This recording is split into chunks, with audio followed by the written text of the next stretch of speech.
bicara tentang kesehatan, maka sebenarnya Islam telah amat sangat mengatur itu semua. Sayangnya banyak orang yang belum kenal atau belum tahu sehingga banyak masalah kesehatan muncul. Ya, dan sering saya sampaikan bahwa kalau kita bicara tentang kesehatan, maka kesehatan itu dalam Islam diatur dengan sebuah konsep yang sederhana tapi penuh makna. Ya, sederhana tapi penuh makna.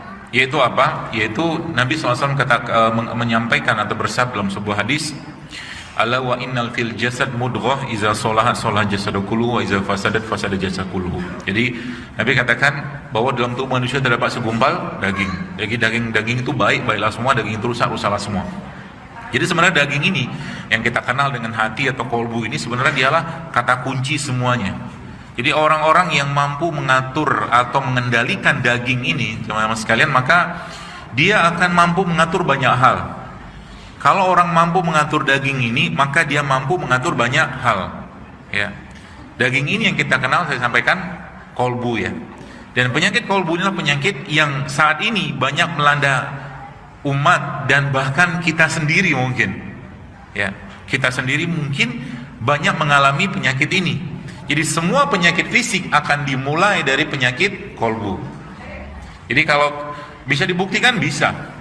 Bahkan sains saat ini menyatakan, dia mengatakan you have 3 brains. Anda punya tiga otak. Otak pertama di sini, otak kedua di perut, otak ketiga di hati. Ya, mereka nyebutnya heart. Ya, pengendalinya siapa kata dia? Pengendalinya ini, kolbu ini. Kalau kolbunya baik-baiklah semua ya. Dan kolbu itu urusannya dengan apa? Dengan hal-hal yang berhubungan dengan kebaikan. Ya, dengan hal-hal yang berhubungan dengan kebaikan. Semua hal-hal yang berhubungan dengan kebaikan, dia akan menyehatkan kolbu kita. Ya, saya mengumpamakan gini. Kalau kita bicara pada ranah makanan ya, kenapa banyak orang sakit secara fisik? Maka jawabannya adalah karena yang dia makan banyak atau sudah banyak yang kehilangan elektronnya. Ya, sebutlah produk makanan tadi itu menjadi missing elektronnya, hilang elektronnya. Maka dia masuk tubuh, dia akan jadi apa? Dia akan jadi radikal bebas. Itu kata kuncinya.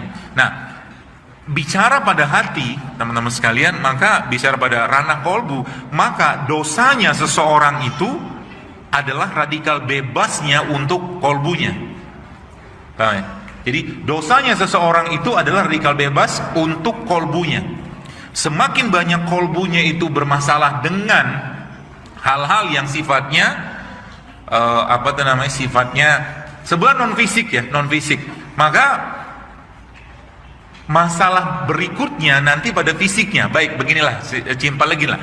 Anda lagi sedih ya, misalkan ada seorang lagi sedihnya, misalkan ada keluarganya, mungkin orang tuanya meninggal, kira-kira disajikan makanan sehat atau makanan enak, kira-kira ngepek nggak atau bisa dirasakan nggak sama dia? Nggak bisa.